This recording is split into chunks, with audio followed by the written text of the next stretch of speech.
Center for Vaccinations at the National Institute for Communicable Diseases now joins us on the line. Dr. Suchard, thank you so much for joining us. Now, measles is commonly a childhood illness. Can adults get it? Yes, anyone of any age can get measles, but children tend to suffer the worst complications from measles. Now, other than immunization, what else can people do to prevent getting infected? Well, if there is an infected case, then that case shouldn't engage with the school or the community for 4 days after the rash in order not to spread the virus further.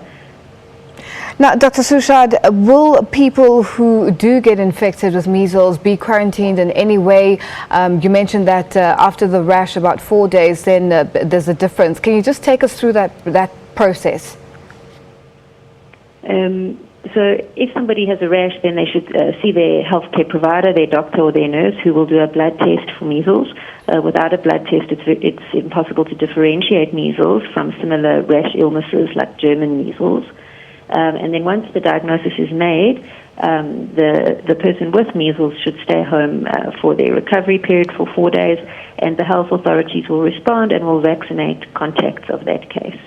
Now, the NICD has sort of come out and said pushing for vaccination. People who haven't been vaccinated, is there any process? Can they go anywhere? Can they go to hospitals, to their doctors? Where exactly should people go to get vaccinated if they have not been vaccinated?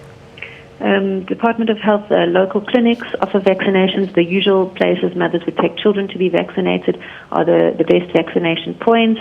For example, nursing sisters who usually offer vaccinations. Most hospitals do stock vaccines, but that's usually only for their own patients. So public would use the usual health providers where they usually go for vaccinations closest to them. Now, Dr. Suchard, in terms of measles, once a person or a child has had measles at a very young age, can